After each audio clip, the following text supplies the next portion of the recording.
Hello and namaste to everybody. Myself, I am Ramesh Dave. I am a chartered accountant, company secretary, and certified AML specialist. I am head of compliance in a branch of a large multinational bank here in Abu Dhabi. And today we are very fortunate to have His Grace Chaitanya Charan with us, who is visiting this part of the world. Chaitanya Charan ji is a monk, is a mentor, he is a spiritual guide, he is a corporate coach, and also an acclaimed author who has written more than 27 books on the Vedic wisdom. He has written over 4,000 articles. He travels extensively around the globe, covering at least 4 continents and 100 cities in a year, and has given thousands of lectures and inspired many youths and the corporate leaders around the world.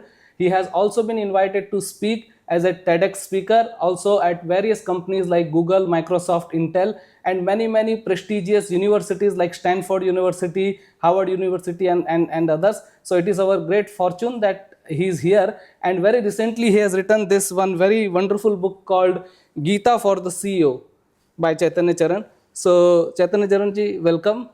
And Thank you, Ramesh. Nice to be here with you. thank you, sir. So Gita for CEO, just wanted to know what this book is all about in nutshell, and what inspired you to write this book. 3 things. First was that for me, the Gita is the book which has largely shaped and sustained my life. And I love to study and analyze and present the Gita from different perspectives. So I have given talks on Gita from a perspective of psychology, Gita from the perspective of science and spirituality. So like that. So I always wanted to explore the genre of Gita from the perspective of leadership. Wow. In fact, I started writing this book about 15 years ago. Oh. And over the last 10 years, when I've been traveling across the world, I've met with different leaders, and all those experiences have gone into refining this book. So first was the personal interest in the Gita. The second is that there is a significant awakening of, I would say, corporate consciousness with an openness towards social responsibility and spirituality. Correct. So I felt that the Bhagavad-Gita has a very important need to fulfill. And there are many times when I give seminars, people ask me, how do we see some value for leaders and corporate people in the Gita? It's sometimes very difficult for them to directly read the Sanskrit verses or the traditional commentaries and see the relevance of the corporate setting. Correct. So because there was a need over there, that also inspired me. Wow. And a third is, I felt that at this particular time in India also, there is an emphasis on the Indian knowledge systems and learning from those knowledge systems, not just the philosophical aspect of the wisdom, but the more practical, world affirming and world transforming aspect of the wisdom. So that's what also inspired me to focus on writing this book. Like Management Sutra, and as you rightly said, Prabhuji, corporate consciousness is very important because leaders are very responsible people in the society. Yes. I think, and that will help them a lot. The book is depicted as a conversation between 2 corporate leaders who are on a retreat, and they discuss about how leadership today can be informed and refined through the wisdom of the Bhagavad-Gita. Very nice. So through an interactive discussion between these 2 people, one of them is depicted to be a senior spiritual practitioner and spiritual leader, and also a corporate leader. And the younger person is an entrepreneur who is growing. And so practical questions about leadership, about Bhagavad-Gita, about daily life are there, and 10 broad principles such as being a visionary, being resilient, being sensitive, being far-sighted, all these are talked about, and how these virtues can be developed through the Bhagavad-Gita is explained.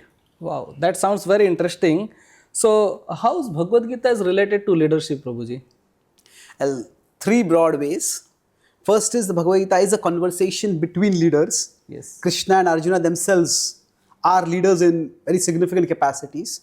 Secondly, one of the key aspects of leadership is decision making. Yes. That leaders are meant to take judicious decisions that can benefit not only them but everyone else. So the whole purpose of speaking the Gita was because Arjuna was not able to take a sound decision. Correct. And he turned to Krishna, and yes, the Gita is a philosophical book, but the philosophy is meant to help him take a good decision. So the Gita is not just about giving out decisions, but it is about outlining a sound basis for a decision making process. Wow, that sounds interesting. So many a times we are also on the crossroad of our life, where we need to make decision, and sometimes we are very confused, So what can be a proper decision? So I think the Gita can also help in that. So Prabhuji, in regarding this book, it says Gita for the CEO. So is this book meant only for the CEO? What if somebody is not CEO? Can also he refer this book and get benefited by this book? Yes, definitely. The book is only meant for CEOs.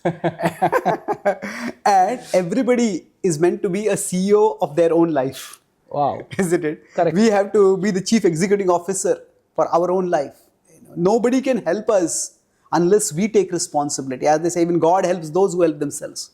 So I talk about three things. I use the acronym a sip of wisdom, SIP. SIP. So S is self-leadership. Every one of us has to become a leader of ourselves. Perfect. In the sense that there are so many desires, fears, grievances, all pulling us in different directions. Unless we bring all of them together under an overarching purpose, Correct. unless there is some way we are leading ourselves, we will not be effective in our lives. And for that purpose, I think we need to know about ourself. What is self? Exactly, I think that yes. that's also a good point. So self-leadership is the first thing. Yeah. And second is every one of us is an informal leader. Yes. That is I. That we may not be in a position of leadership. Every parent is a leader. Yes. Every person in a social circle is influencing others. Perfect. So I talk about there is the position of leadership and there's the disposition of leadership. Position, disposition. So if you consider 4 quadrants, Yes. now somebody has neither the position nor the disposition, their life will just pass away and they will not do anything of great significance, neither good nor bad. Now many of us may seek the position. Or if only I had a bigger position in my company, if in society people respected me more, nowadays on social media, if people were following me more, then I could do so much good. So everybody looks for a position. Position. But to have a position without the disposition can be disastrous. In fact, the whole Bhagavad-Gita is spoken because there was a war, and that war happened because there were 2 people on the opposite side who had the position of leadership without the disposition of leadership. Correct. That is Duryodhan and Dhritarashtra. Now, if somebody has the position and the disposition both, that is the best. They can be effective, they will have power and they will use it constructively. But if somebody may have the disposition of leadership, they may not have the position, then still they can do good to others. So, what I talk about leadership is not so much about the disposition of leadership, is not so much about how much people value us. It is about how much value we can add to people's lives. And that opportunity is there for us in all situations. Correct. So in that sense, every one of us is an informal leader. And the last is SIP, peace, potential. Potential. Every one of us has the potentiality for becoming a leader. So we all have hidden talents and gifts which we have been given. Yeah. And through the Bhagavad Gita's teachings of sadhana and seva. Sadhana is what helps us to connect with the divine. And seva is what removes selfishness from our pursuits and shifts us to a mood of contribution. So through this understanding, we all can actually develop our potentials. So the connection that we develop, we gain calmness, we gain clarity. We can look inwards and better understand the gifts that we have. And through the mood of service, the gifts that we have, we can use for the benefit of others. So the way I explain the teaching of the Gita is that what we have is God's gift to us. Perfect. And what we do with what we have is our gift to the world. Yeah. So that's what we all can do. So that potentiality is there in everyone. Definitely. Very, very interesting, Prabhuji. And you made it so simple, by the acronym SIP. And it is basically like leaders in making. You are saying that everyone is an informal leader and it's a potential leader. And we can actually learn also the principles of leadership from Bhagavad-Gita. But Prabhuji, Bhagavad-Gita in general, if you see, like, we see around the world, it is often referred as a devotional book. Where, or maybe those who are like, in their fag end of their life, they should read Bhagavad Gita, and it's not meant for like, youth or the leaders or particularly the corporate leaders. So how can they also get an inspiration by reading this text and apply in their life? Yes. I think again three things. The Bhagavad Gita can be read by anyone, and it is a devotional book. It is a book for those who want to focus on spiritual growth at the end of their lives. But it is so much more than that. Arjuna himself was not at the end of his life. Correct. Arjuna was in the prime of his life, about to fight the biggest war of his life. Yeah. So it added value to him at that particular time. And the Gita can do the same for all of us. So broadly speaking, rather than simply going along by how the book has been pursued by us in our past, we can let the book speak for itself. Yeah. If we look at the teachings of the Gita, Yes. they have inspired people all over the world. No, in the West, Ralph Waldo Emerson and Thoreau. In India, Gandhiji and so many other people have read the Bhagavad Gita, and they have contributed to society through that. And especially in today's world, in the Western world, the Gita from India and the Art of War from China, these are seen as very influential books for learning leadership even in the Western world. Wow. So it has a lot of potential for wisdom that we can apply in our lives in the here and now. Yes, definitely, Prabhuji. It's very important because the leaders are influencer, and whatever decision they take influences not only their life but the lives of many others. And particularly when we talk about the corporate world, so nowadays, Prabhuji, you see that the leaders, or I would say the people in the corporate world are in a different zone. Like there is so much of work stress. The life is so fast and so much. So meaning, what are the challenges in your view, which you would have come across when you give talk in the corporate world and as well as in the universities? What is the factor which is the most challenging, which they are facing in today's world, and what opportunity this wisdom can provide to them so that they can align with their work life balance and also lead a wonderful life? Yes. I feel all the challenges that are faced ultimately boil down to discouragement. Discouragement. Life is difficult. Yes. There is stress, there is anxiety, there is depression. So ultimately, everybody gets this question that what am I doing? Is it really worth it? I'm facing so many difficulties, and leadership means actually facing more difficulties than everyone else. Definitely, yeah. So then, is it really worth it? So at the start of the Bhagavad Gita, Arjuna puts aside his bow. I can't fight. He becomes dejected. But by the end of the Gita, Arjuna has picked up his picks bow, up the bow, with readiness to fight. So that bow of Arjuna represents our enthusiasm, our determination. Correct. So life may batter us and shatter us. And give a lot of discouragement. Yes. But the Gita's message, like it lifted Arjuna up, it can lift all of us up. Yeah. And how does it do that? It gives us a bigger vision of what we are doing in life. To consider three teachers who are teaching in adjacent classrooms in a school. Say we go and ask the teachers, each of them one by one, what are you doing? And the first teacher says, I'm teaching these dumb kids this dumb subject. And the second teacher, he says, I'm just trying to earn a living. Yes. And the third teacher says, I am trying to shape the minds of those who will be shaping the future of the world. Wow. Wonderful. Now, who will be more inspired? The third one, definitely. So similarly, And he'll be happy also. exactly. So the Gita helps us see that we are not just alone trying to struggle and make a mark in the world. We are parts of a far higher reality. We are parts of the divine. And each one of us has a part in the divine plan. So leadership can be, people are so dumb and I just have to get them to listen so that I do this task and I can rise in my hierarchy and become big. So that could be one way of looking at leadership. Yeah. We can look down at people and see people are dumb and they don't listen to me. Other could be, leadership is the way I'll get fame and power and glory, and that's what I'm looking for. Third could be that each one of us has a spark of the divine within it. Each one of us has great potential. Yes. And if we have the opportunity to help others, to bring out their potentials, and the greatest leaders are not just those who do great things themselves, or those who inspire others to do great things, but those who inspire others to do great things Yeah. also.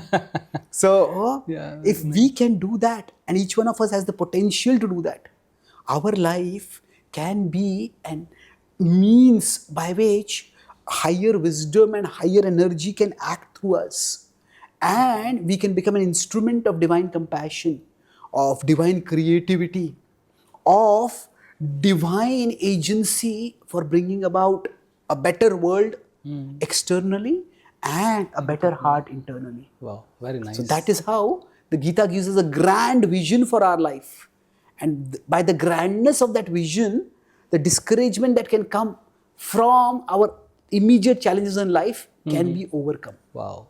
So nice, Roji. Actually, so this is very, very important, to be enthused, to get encouraged in our life. Otherwise, many times life gives so much of challenges that the people get discouraged. So, Roji, here considering Arjuna, who is the central focus of Gita, considering him as the CEO, and for anybody, he gets education, by two ways in his life. So one is basically the formal education by way of the school and universities, and other is the family education, which somebody, the values which you get in life. So many times, we see that in Arjun's case, both were best.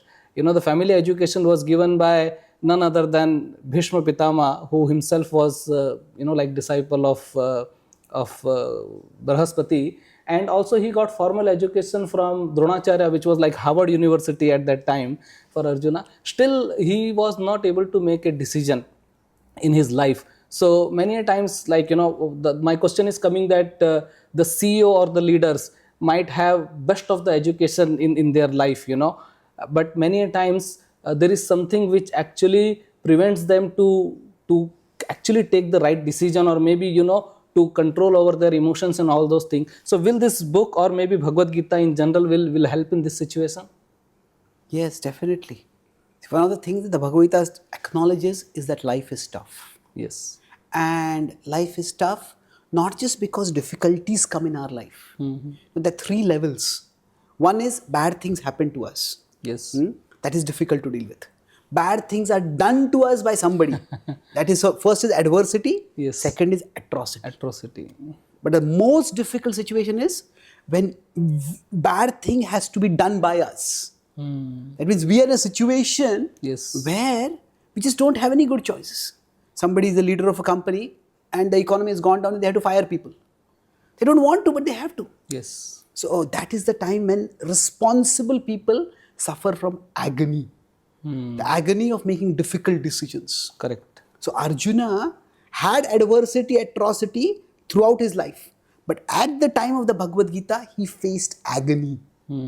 So he had an extremely difficult decision to do. And some people say Arjuna just became scared of fighting. He had an attack of nerves. Yes. But in the entire first chapter of the Bhagavad Gita, where Arjuna is expressing his reservations about fighting, not once does he mention fear of his own death. His concern is, am I doing the right thing? Is fighting the right thing to do? What will be the consequences for the dynasty? What will be the consequence for society? Correct. So imagine if a CEO has to Take a hard declare the company bankrupt. Then their concern could be, hey, I had bought this mansion. How will I pay the installments for the mansion? Or their concern could be, we have 300 employees.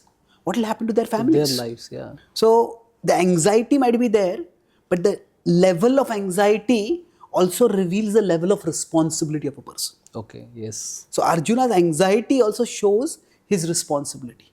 Correct. So yes, life is tough and we will have difficulties. Even the best of us, people who may be very well educated in terms of skills and values, they will also face difficulties. But through the Gita's wisdom, we will be able to not only go through that difficulty, but also grow through it. Okay.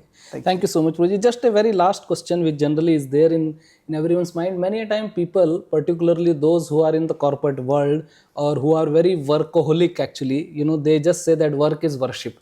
I have no time for your Gita, I have no time for everybody. How does, this book helps, to overcome like that concept, or really understand that how work is worship? Yes. The Gita specifically says, Swakarmana tam abhyarcha. Through your work, worship that Lord. Okay. So it is not work worship. is worship, it is work as worship. Okay, so work is a medium of worship. Yes, work Okay. needs to be done in the mood of worship.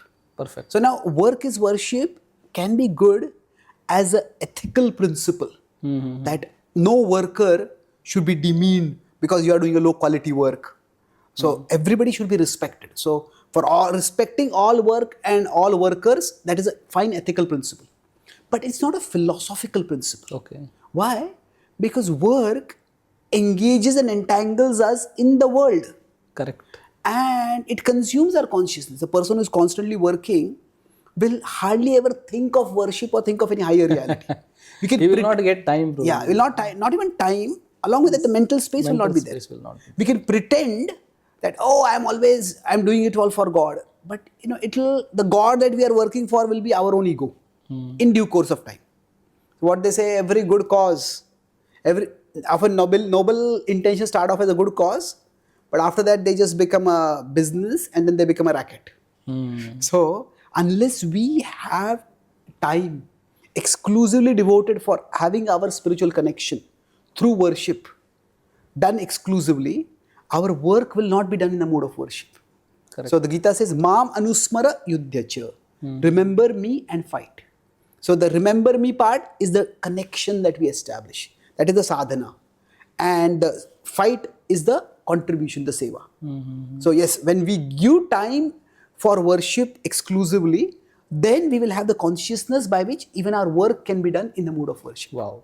So this is very nice, to know that work is actually a medium or, a tool, by which you can worship the Lord. Yes. And work itself is not actually a worship. So thank It's you, like, Guruji. if we conclude this point, God is present in the temple, God is also present in our office. Correct. God is also present in wherever our workplace may be. Yes. But although God is everywhere, we can't perceive Him everywhere. It's like water. Water is everywhere as water vapor. Yes. But we can't just hang out our tongue and get water. We have to go to a place where there's water available. Correct. So when we place ourselves in that atmosphere where we can experience the presence of God tangibly through activities of worship, then with that sensitized consciousness, when we work, we will be able to perceive the hand of God in our life. We'll be able to act in a mood of service to God. Yeah. And that's how work becomes worship.